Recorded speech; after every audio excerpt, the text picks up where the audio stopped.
Hey, it's Arvid, and this is the Bootstrapped Founder.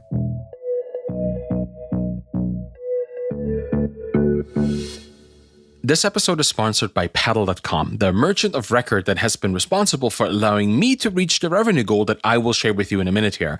Paddle truly is more. That's MOR, merchant of record, because their product has allowed me to focus on building a business that people actually want to pay money for as a customer. And not only that, but Paddle just yesterday sent me an email that they recovered a payment from a customer whose credit card had expired.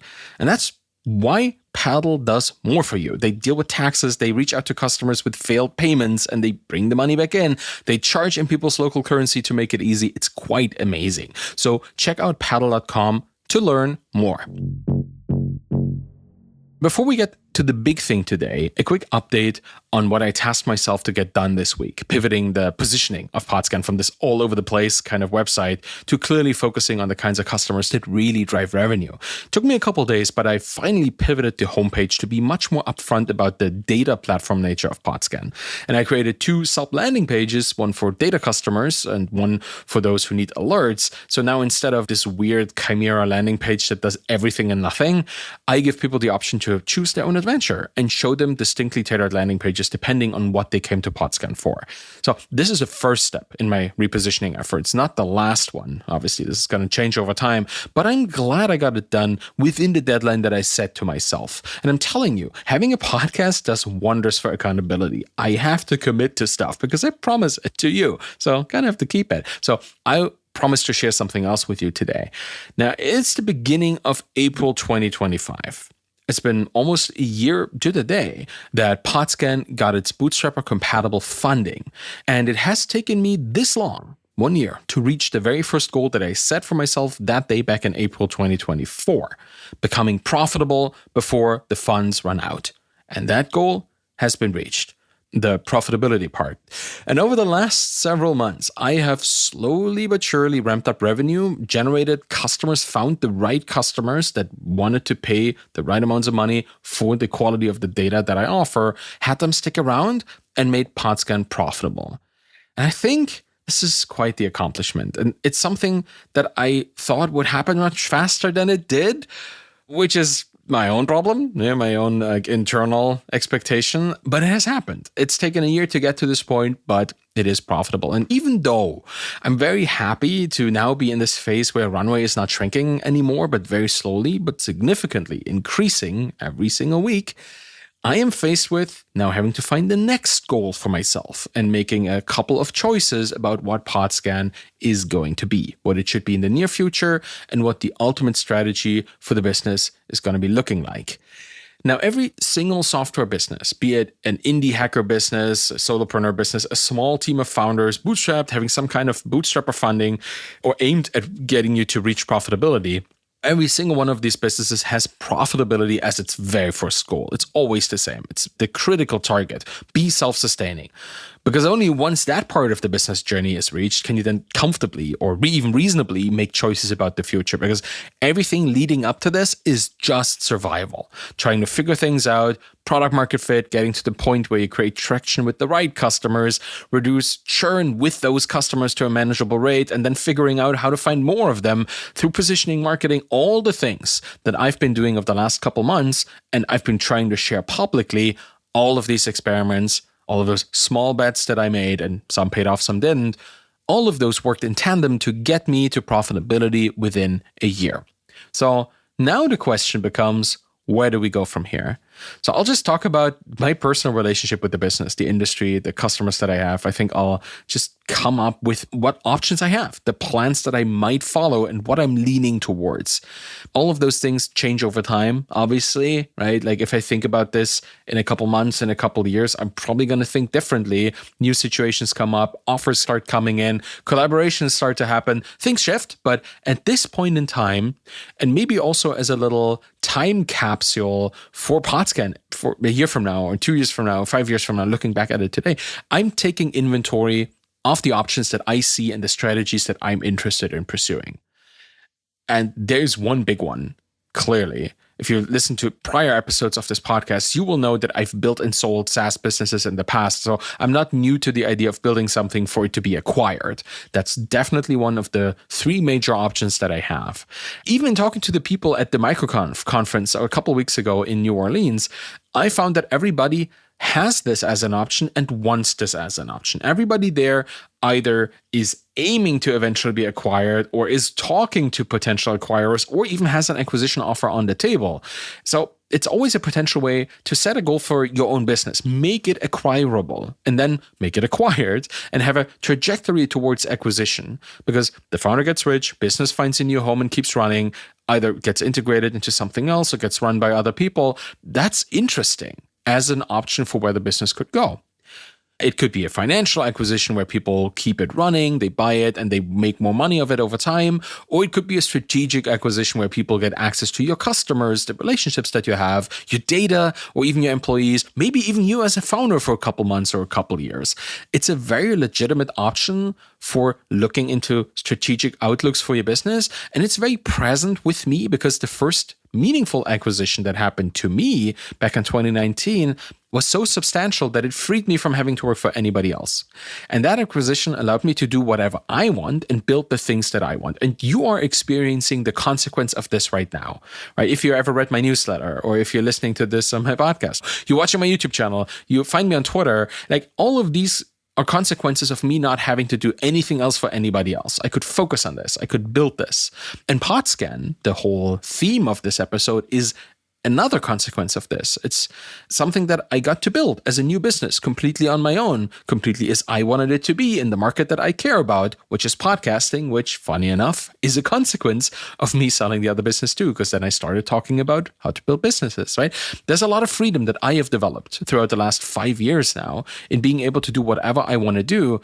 And many of the things that happened to me and for me gave me this opportunity step by step to build Podscan into a profitable business. And the connections that I made allowed me to find funding to get it going for a year, finance it, so I could then find profitability in this very expensive market where I pay a lot of money for AI and GPU-capable servers to run AI systems on.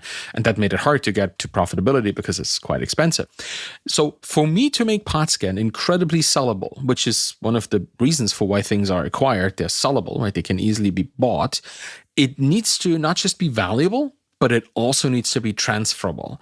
And this is why most agencies or founder-specific brands don't really get acquired. They at best get collaborated with or invested into, but never really acquired. If the founder is the product, like Mr. Beast, for example, right? They won't be bought and renamed. Nobody's going to buy Mr. Beast and rename it to Mr. something else.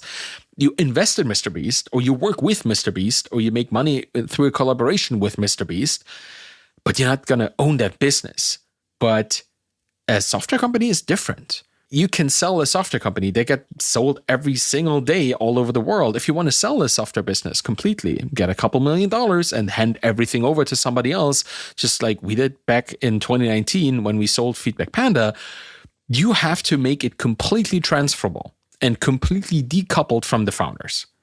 In Podscan's case, that also needs to happen, obviously, but I think it's already there. And other than the fact that I manage customer service chat or handle sales through email, but none of this is completely bound to me. All of it could be done by somebody else. And that's also one of the big benefits of going to MicroConf, was really just figuring out that every founder secretly wants to sell. A lot of the founders there were looking for or already had interesting acquisition deals on the table. And we're just thinking, should we not? Should we keep it running? Should we sell right now? It's a very interesting state to be in. And I want to get to that point with Podscan, where people want to acquire it for a significant amount of money. I think it's already there in terms of stability. When I spent a week in New Orleans, I didn't do anything for the business. I didn't have to do anything for the business. I think I answered 2 or 3 customer service conversations. None of them were critical, just people asking for stuff. The software just kept running. It was useful to people. People were using it all the time. It created thousands of dollars of revenue throughout the week that I was away. And that's pretty amazing. It's very stable, it's reliable, and didn't need any hand-holding from me anymore. Now, that's a sellable business already. Of course, there's more. There's some infrastructure work that needs to be done, maybe streamlining some optimizations, but it's now a profitable business that runs on well-documented systems, because that's something I learned over the last decade, is to start documenting early. Have standard operating procedures for everything you do, have documentation for every error that you ever encountered so that if it comes up again, you know how to do it. Have links to systems, tell yourself how to solve problems that you can routinely solve. It's important to have well-documented systems. Podscan itself doesn't have catastrophic failures right now. And even if there are problems, I've tried to document everything from the beginning to be able to deal with issues as they arise. So that is kind of dealt with. And since all the technology that I use, with a couple of exceptions, mostly related to AI platforms for data extraction that I sometimes use, everything is self-contained. And if nothing changes, it'll just keep working all by itself. So it's already pretty sellable in that regard, definitely more sellable than other businesses. The question then becomes, how valuable is the product, right? How valuable is the whole business, and who would be interested in buying it? For being acquired, everything's set up. All my accounts are decoupled, nothing personal is in there, and there's a full business entity around it. Podscan is acquirable. So all I now need to do to make an acquisition more interesting is to make the product and the business itself more valuable, adding more revenue, creating business opportunities, and increasing the overall value of the business, not just of the customer base that I have, but also the data in my database, right? At this point, I think it's 27 million transcribed podcast episodes and 3.7 million podcasts that are constantly tracked. And wow, I recently integrated topic, theme tracking, entity tracking, people's brands, institutions, companies, organizations, that kind of stuff.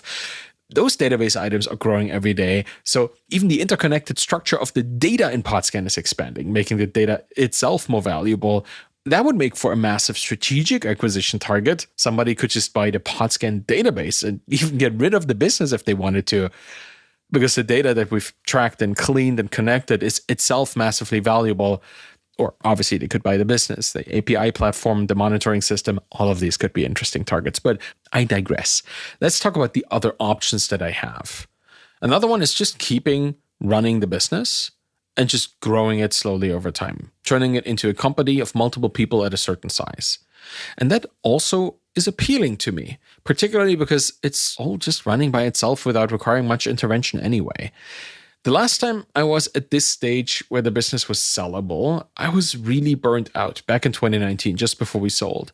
And I was constantly trying to keep up with some kind of external provider that we integrated with, dealing with their unpredictable schedule of changes that we really couldn't preempt, but always had to react to and fix. It was very stressful. But I'm not in a situation like that at all right now. All the services I use that are potentially shaky, where APIs might change, well, I now use AI systems to extract data from them. That's different. Back in the day, I had to write my personal specific integrations, but now I don't have to understand the specifics of the responses. They can change, and AI will still find the right data for me. And this is really new and novel. It's Postel's law. I talked about this a couple of weeks ago, the robustness principle. Like, send restricted, highly formatted data, but be capable of receiving all kinds of data in all kinds of formats and turn it into something usable. I mean, not exactly what it says, but it's kind of be restricted in what you send and be liberal in what you receive. And I think that's what AI systems really facilitate in terms of interoperability between systems.